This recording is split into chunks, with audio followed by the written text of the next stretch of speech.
नमस्कार। आदर्श शिक्षण संस्थान की ऑनलाइन क्लासेस में आपका हार्दिक स्वागत एवं अभिनंदन। आज हम पाठ 5 का भाग 3 पढ़ने जा रहे हैं। हमने आगे की 2 भागों में पदार्थों के पृथक्करण की कुछ विधियां पढ़ी। आज हम पदार्थ के पृथक्करण की एक और नई विधि पढ़ने जा रहे हैं, जिसका नाम है वाष्पन। वाष्पन के लिए हम एक बीकर लेते हैं और उसमें जल लेकर उसमें 2 चम्मच नमक डालते हैं और उसे अच्छी तरह हिलाते हैं। अगर हम जब इसमें 2 चम्मच नमक डालते हैं तो हम देखते हैं कि इसका जो पानी है थोड़ा धुंधला हो जाता है, लेकिन हिलाने के पश्चात हमको नमक दिखाई नहीं देता। नमक जल से भरे बीकर में पूरी तरह से घुल जाता है। अब इस नमक के जल वाले बीकर को हम जाली पर रखकर, स्टैंड पर रखकर बर्नर की सहायता से गर्म करते हैं और उबलने के लिए इसे छोड़ देते हैं। कुछ देर पश्चात हम देखते हैं कि यह जो पानी है वह वाष्प बनकर उड़ जाता है और यहाँ पैंदे पर सिर्फ नमक बच जाता है। तो यहाँ पर पानी और नमक के मिश्रण का जो पृथक्करण है वह वाष्पन की विधि के द्वारा हुआ है। इस क्रियाकलाप में हमने मिश्रण से जल तथा नमक को पृथक करने के लिए वाष्पन की प्रक्रिया का प्रयोग किया। जल को उसके वाष्प में परिवर्तन करने की प्रक्रिया को वाष्पन कहते हैं।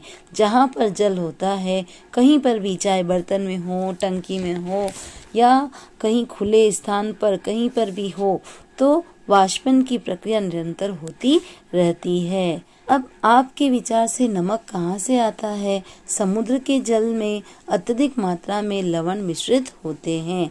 इन्हीं लवणों में से एक लवण साधारण नमक है।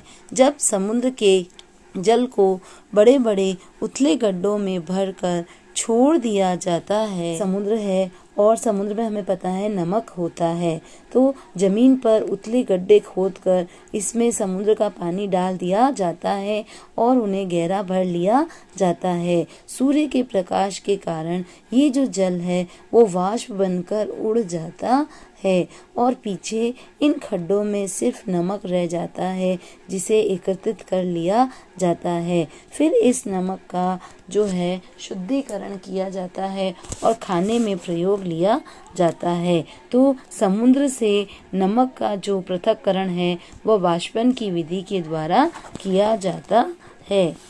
अब भी तक हमने जितनी भी जो विधियां पढ़ी थी वह सभी विधियां एक विधि द्वारा ही पदार्थ को पृथक कर रहे थे, लेकिन कुछ पदार्थों को पृथक करने के लिए एक या एक से अधिक विधि का भी प्रयोग करना पड़ता है। हमने पदार्थों को पृथक करने की कुछ विधियों के बारे में अध्ययन किया। प्राय किसी मिश्रण में उपस्थिति विभिन्न अवयवों को पृथक करने में केवल एक विधि का उपयोग पर्याप्त नहीं होता। ऐसी स्थिति में हमें एक से अधिक विधियों का उपयोग करने की आवश्यकता होती है। कुछ पदार्थ इस तरह से मिश्रित होते हैं कि वो एक विधि के द्वारा पृथक नहीं किए जा सकते, तो उन्हें एक से अधिक विधियों का उपयोग करके पृथक किया जाता है। क्रियाकलाप 7। अब जो क्रियाकलाप 7 है उसमें जो रेत और नमक का मिश्रण लिया है इसे हमें पृथक करना है। हमने पहले भी देखा कि हस्त चयन विधि द्वारा रेत व नमक को हम पृथक नहीं कर सके, तो इसको पृथक करने के लिए हमें 2 विधियों का प्रयोग करना पड़ता है, निस्तारण, निस्यंदन या फिर वाष्पीकरण। इस मिश्रण को बीकर में रखना है, इसमें कुछ जल मिलाइए, इसके बाद बीकर को कुछ समय के लिए एक ओर रख दीजिए। हम देखते हैं कि रेत बीकर की तली में बैठ रहा है। इसे निस्तारण या निस्यंदन द्वारा पृथक कर सकते हैं, क्योंकि रेत के जो कण होते हैं वो भारी होते हैं तो वो तली में बैठ जाएंगे, तो उसे हम निस्तारण द्वारा भी पृथक कर सकते हैं और फिल्टर पेपर या छन्नी लगाकर निस्यंदन द्वारा भी पृथक कर सकते हैं। निस्तारित द्रव में क्या है? अब जो निस्तारित द्रव है उसमें जो नमक है वो पानी में क्या हो जाएगा? घुल जाएगा। तो जब निस्तारित द्रव होगा उसमें नमक होता है। इस जल में वही नमक है जो कि आरंभ में मिश्रण में। इस निस्तारित द्रव से नमक तथा जल को पृथक करना है। इस द्रव को किसी केतली में भरकर इसका ढक्कन बंद करिए। अब कुछ समय तक केतली को गर्म की। अब हमें इस जल से नमक को एक अलग करना है, तो हमने एक केतली ली, उसमें वो नमक व जल वाला नमक जो था वो इसमें डाल दिया और इसे हम गर्म करते हैं। और इस पर क्या लगाना है? हमें ढक्कन भी लगाना है। और यहाँ पर एक उल्टा ढक्कन लेकर उस पर हमने थोड़ी सी बर्फ रख ली। अब क्या होगा? जब हम इसे गर्म करेंगे तो ये उबलता रहेगा और इसका जो पानी है वो वाष्प बन के क्या हो जाएगा? बाहर आ जाएगा। और जो ये वाष्प बन के आ रहा है पानी, उसे हम एक ढक्कन पर ठंडा करके इस वाष्प को ठंडी कर देते हैं और द्रव के रूप में एक बीकर में एकत्रित कर लेते हैं। तो यह जो पानी है वह खारा नहीं होगा, क्योंकि इसमें नमक नहीं है। सारा का सारा नमक तो बीकर के पैंदे में एकत्रित हो जाता है। तो हमने मिट्टी और नमक के घोल को पृथक करने के लिए दो विधियों का प्रयोग किया, निस्यंदन या निस्तारण, या और कौन सी विधि का प्रयोग किया? वाष्पीकरण की विधि का प्रयोग किया। इसका प्रयोग करके ही हम मिट्टी को नमक से पृथक कर सकते हैं। इस प्रकार हमने मिश्रण से नमक, रेत तथा जल को निस्तारण, निस्यंदन, वाष्पन तथा संघनन विधियों का प्रयोग कर सफलतापूर्वक पृथक किया है। पहेली को रेत से नमक को पुनः प्राप्ति की समस्या है। उसने नमक के संपूर्ण पैकेट का रेत की थोड़ी मात्रा में मिला दिया। पहले जो नमक था वो 1 चम्मच था या 1 मिट्टी का चम्मच का था, है ना, यानी नमक की मात्रा मिट्टी में थोड़ी थी। अब जो है उसने क्या किया?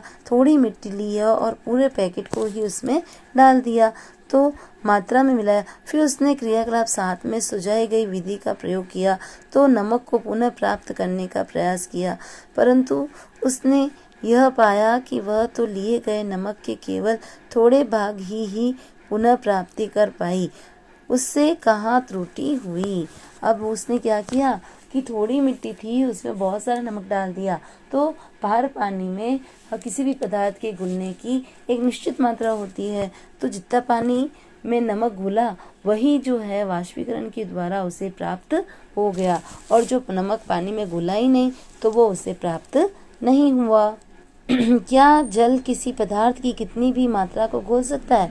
अब क्या हमारी जो जल है, चाहे आधा ग्लास जल है या पूरा ग्लास जल है, उसमें हम चाहे जितना शक्कर, नमक या किसी भी पदार्थ को घोल सकते हैं? तो ऐसा नहीं है, क्योंकि हर पदार्थ में किसी पदार्थ को घोलने की एक निश्चित मात्रा होती है। अध्याय 4 में हमने पाया कि कई पदार्थ जल में घुलकर विलयन बनाते हैं, तब हम उन पदार्थों को जल में विलय कहते हैं। जो पदार्थ जल में घुल जाते हैं उन्हें क्या कहते हैं? विलय कहते हैं। यदि हम जल की मात्रा निश्चित रखें तो उस पदार्थ की मात्रा निरंतर बढ़ाते जाएं तो क्या हो? क्रियाकलाप 8। इस कार्य के लिए हमको एक बीकर अथवा ग्लास, 1 चम्मच नमक, जल की आवश्यकता है। आधा कप जल बीकर में उड़े लिए, 1 चम्मच नमक इसमें डालकर तब तक विडोलित कीजिए जब तक कि यह पूरी तरह न घुल जाए। अब फिर 1 चम्मच नमक डालिए और भली भांति विलोड़ित कीजिए, और जब तक नमक 1-1 चम्मच करके नमक डालते रहिए जब तक कि उसमें पूरा नमक वो मिलता रहे या घुलता रहे। और कुछ चम्मच भर कर नमक मिलाने के बाद क्या यह पाते हैं कि कुछ अविलेय नमक बच जाता है और बीकर की तली में बैठ जाता है? यदि हाँ, तो इसका अर्थ यह हुआ कि अब इस जल में अधिक नमक नहीं घुल सकता। अब यह विलयन संतृप्त विलयन कहलाता है, यानी ऐसा विलयन जिसमें किसी पदार्थ को और नहीं घोला जा सकता या पदार्थ की मात्रा को आगे नहीं घोल सकते हैं, तो वैसा विलयन संतृप्त विलयन कहलाता है। नमक डाला था, उसकी जो मात्रा थी वह संतृप्त विलयन बनाने के लिए आवश्यक मात्रा से बहुत अधिक थी। कदाचित जो पहेली ने नमक लिया था उसकी जो मात्रा थी वह संतृप्त विलयन बनाने के लिए आवश्यक मात्रा से बहुत अधिक थी। अविलय नमक रेत के साथ मिला रह गया, जिसे पुनः प्राप्ति नहीं किया जा सका। वह अधिक मात्रा में जल का उपयोग करके अपनी समस्या का हल कर सकती थी। यानी जो अविलय पदार्थ है, जो कि नमक नहीं घुला, उसे वह प्राप्त नहीं कर सकी, और जो घुल गया उसे वह वाष्पन की विधि के द्वारा क्या कर लेती है, प्राप्त कर लेती है। यदि उसे पूरे वाष्पन की विधि द्वारा नमक पूरा का पूरा प्राप्त करना है तो उसे और जल की जो मात्रा है और बढ़ानी पड़ेगी।